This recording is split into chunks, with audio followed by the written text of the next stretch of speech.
Fight మాత్రం catch చేసుకోలేకపోయింది BJP. అందుకని ఇప్పుడు ఈ స్థాయిలో ఉన్నది. సరే ప్రతిపక్ష శాతం బీఆర్ఎస్ కంటే ఎక్కువ 35-36% ఇచ్చింది కదా. కానీ ఇప్పుడు ఆయన ఆర్ఎస్ఎస్ కాదు, అంత మన ఐడియాలజీకి భిన్నము, ఆయన వామపక్షాలు, ఆయన కమ్యూనిస్ట్ పార్టీ నుంచి వచ్చిన ఆయనకి ఇస్తే ఎట్లా అన్నది చాలా చేస్తున్నారు కదా. నేను అదే చెప్తున్నా, కమ్యూనిస్టా కాదా బీజేపీలో జాయిన్ చేసుకునేటప్పుడు తెలుసు కదా, క్లియర్ కట్ ఈటల రాజేందర్ అని తెరిచిన పుస్తకమే కదా. ఇప్పుడు కొత్తగా తేవడం మంచిది కాదు అంటున్నా నేను. మళ్ళీ కమలం గుర్తు మీదనే గెలిచిండు కదా, వేరే గుర్తు మీద గెలవనప్పుడు ఎందుకు ఈ డిస్కషన్? నువ్వు వేరే పార్టీలో గెలిచి వచ్చినా మీరు అన్నట్టు దానికి ఏకీపించేవాడిని.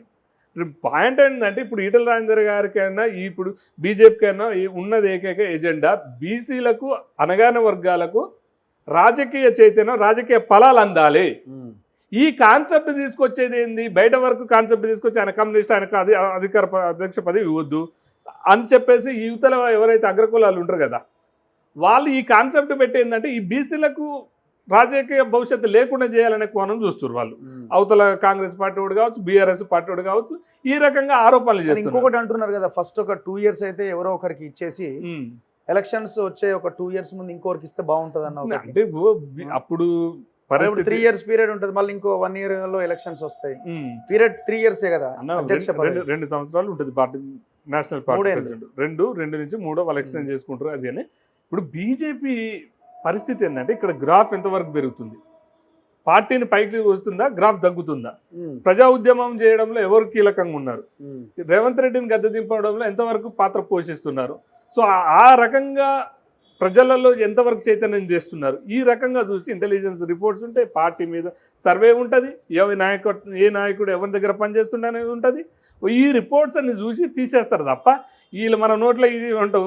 ఇప్పుడు రగన కూడా మొత్తం ఇంటర్నేషనల్ శాటిలైట్ పెడుతున్నట్టు అవుతుందా? నోటికి వచ్చిన ఏమైనా మాట్లాడతాం.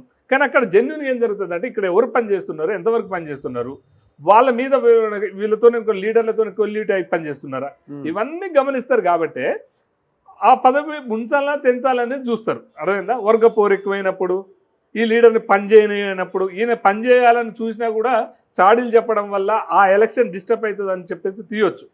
కానీ ఒకటైతే క్లియర్ కట్గా ఉంది, పార్టీ ప్రెసిడెంట్ బీసీకే, సీఎం పదవి బీసీకే, బీసీ నినాదంతో బీజేపీ ముందుకు పోతుంది. అందుకని ఇప్పుడు కులాల మధ్యన చిచ్చు, ఇప్పుడు రేవంత్ రెడ్డి గారు చూడండి, మాల మాదిగలకు మధ్యన చిచ్చు పెడుతుండు, బీసీలకు మధ్యన చిచ్చు పెడుతుండు. ఎందుకు? ఈ బీసీ వాదం బతుకొద్దు.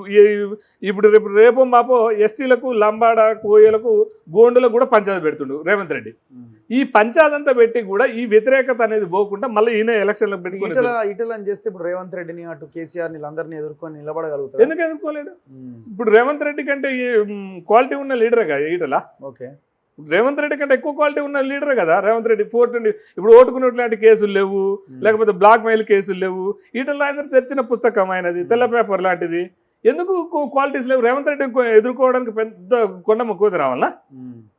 బీజేపీలో కార్యకర్తలు పాలిటిక్స్ చేయాలా, స్ట్రాటజీస్ ఉండాలా, మునగాల, తేలాలి, ఖర్చు పెట్టాలి, ఇవన్నీ ఉన్నాయి కదా. మరి ఈటల రాజేందర్ కాడ డబ్బులు లేకపోవచ్చు కానీ ప్రేమానురాలు ఎక్కడున్నాయి ఆయన కాడ? డబ్బులు కానీ ఖర్చు పెట్టడం అట్లేం లేదు. సాయం చేసేటోళ్ళకి ఇప్పుడు తెలంగాణలో అత్యధికంగా పేదోళ్ళకి సాయం చేసిన వ్యక్తి ఆయన. ఇప్పుడు ఈటల రాజేందర్ ఇంటికి పోతే కనీసం అన్నం పెడతారు. రేవంత్ రెడ్డి అనడా అన్నం పెట్టిండ కార్యకర్తలకి? ప్రతి విలేజ్ నుంచి ఆపదని పోతే అన్నం పెట్టి ఆయనకు ఉన్న ఆర్థిక సాయం చేసిండు ఈటల రాజేందర్. ఎన్నడన్నా ఎవరికన్నా బువ్వ పెట్టిండా రేవంత్ రెడ్డి? మీరు జర్నలిస్టులు, మీరు పోయినప్పుడు ఎప్పుడైనా ఆయన ఇంట్లో కూర్చొని అన్నం తిన్నారా రేవంత్ రెడ్డితో? అదే ఈటల రాజేందర్తో తినలేదా మీరు? భోజనం చేయలేదా? సో దట్ ఈస్ ఈటలకు ఉన్నట్టు. ఇప్పుడు రేవంత్ రెడ్డి లాగా బ్లాక్ మెయిల్ చేసి ఈ కేసు, ఈ డబ్బులు, ఆ డబ్బులు లేకపోవచ్చు కానీ ప్రేమ అయితే కొండల కొద్ది ఉంది. ప్రేమను ఈటల రాజేందర్ పంచినంత ప్రేమ ఎవరు పంచలేరు. సో ఈజీగా కొట్టేస్తాడు రేవంత్ రెడ్డిని ఈజీగా. బీజేపీ కార్యకర్తలు చాలు రేవంత్ రెడ్డికి, లీడర్లు కూడా అవసరం లేదు. అంత strong persons precedent leader. President గానే కండువ కప్పుకోవను అట్లేం లేదు. నీ కండువ ఇప్పుడు నేను కండువ కప్పుకోకుండా నువ్వు బీజేపీ అంటనే ఉన్నావు కదా.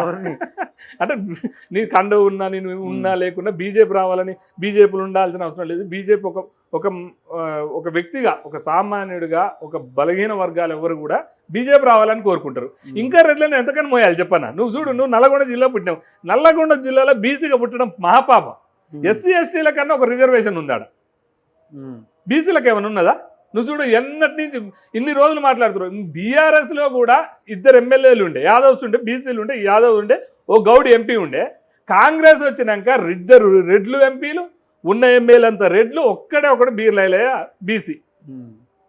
అంటే ఇంకెన్నాళ్ళు రెడ్లను మోయాలి మేము. కాంగ్రెస్ పార్టీ అంటే రెడ్లదే, పట్టా భూమి, నల్లగొండ జిల్లా పేరు రెడ్డి జిల్లా చేయాలని మీరు గతంలో అన్నారు కదా, 100% అదే. సో అందుకనే బీసీలు అంతా ఎందుకు బీజేపీని కోరుకుంటారంటే రెడ్లకు ప్రత్యామ్నాయం, బీసీలకు ఈ రాజకీయ ఫలాలు.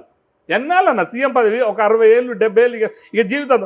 మా అయ్య కాంగ్రెస్కి వేసిండు, మా తాత కాంగ్రెస్కి వేసిండు, మా ముత్తాత కాంగ్రెస్కి వేసిండు, నేను కాంగ్రెస్కి వేయాలి, నా కొడుకు కాంగ్రెస్కి వేయాలి. ఇక రెడ్లు ఏమో చేయాలి, ఉత్తమ్ కుమార్ రెడ్డి పోతే ఉత్తమ్ కుమార్ రెడ్డి భార్య వస్తుంది, దామోదర్ రెడ్డి పోతే దామోదర్ రెడ్డి కొడుకు వస్తాడు, జానారెడ్డి ఉండగానే 2 వచ్చిర్రు, రేపు జానారెడ్డికి కూడా రాజ్యసభ ఎమ్మెల్సీ కావాలంటుండు. ఇట్లా నల్లగొండ జిల్లాలో రెడ్లు అధికారాన్ని చేజిక్కొని బీసీలు ఎవరైతే చేతిరామంతా బీసీలు చంపారు. బెల్లి లలితక్కని చంపారు, సాంబశివుని చంపారు, మారోజు వీరన్నని చంపారు. ఇట్లా అనగారిన వర్గాలను చంపినటువంటి చరిత్ర రెడ్లకు ఉన్నది, అంటే అగ్రకులాలకు ఉన్నది. సో ఎందుకు బీజేపీని కోరుకోవద్దుగా? బీజేపీ మొత్తం ప్యూర్ బీసీయా అంటే నేను ఏమంటానంటే ఇప్పుడు అధ్యక్ష పదవులు